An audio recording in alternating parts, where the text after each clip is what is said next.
11. કૌરવ પાંડવ પરીક્ષા.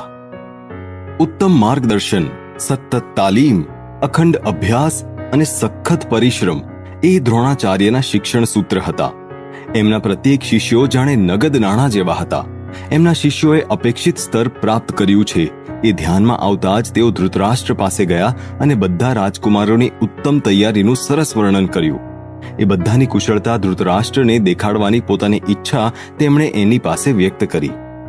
સુયોગ્ય મુહૂર્ત વેળાએ સર્વ પ્રકારની સુવિધાયુક્ત ક્રીડાગણનું નિર્માણ કરવામાં આવ્યું.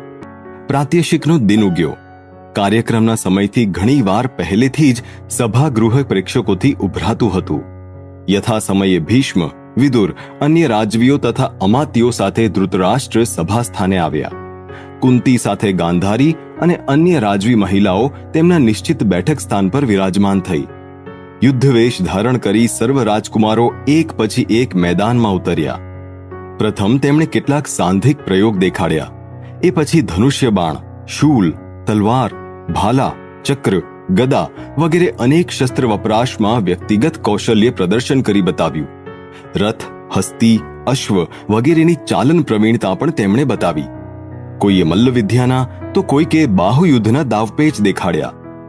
ભારી ગદાનું યુદ્ધ ભીમ અને દુર્યોધન વચ્ચે જામ્યું.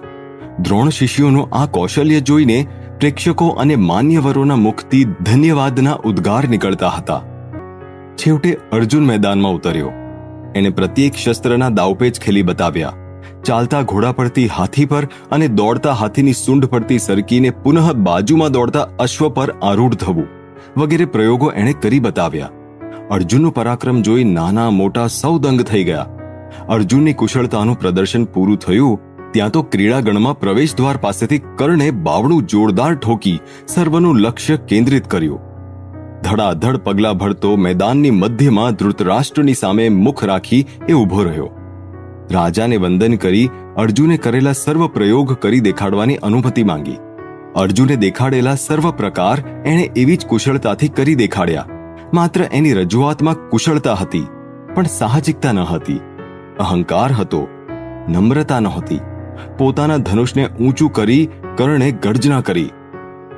હે નગરજનો, રાજકુમાર અર્જુને કરેલ સર્વ પ્રકાર મેં એટલી જ હોશિયારીથી કરી બતાવ્યા છે. હવે હું તમારા સર્વ સમક્ષ અર્જુનને દ્વંદ્વ યુદ્ધનું આહ્વાન કરું છું. એના આવા ઉદ્ધત વર્તનની ચીડાઈ ગયેલો ભીમ બરાડ્યો. અરે, દ્વંદ એટલે શું તે તું જાણે છે કે? દ્વંદ તો કેવળ બરોબરીની યોગ્યતા ધરાવનાર સાથે જ થાય. અર્જુન રાજકુમાર છે, એ તારા જેવા ઘૂસણખોરની સાથે દ્વંદ કરી શકે નહીં.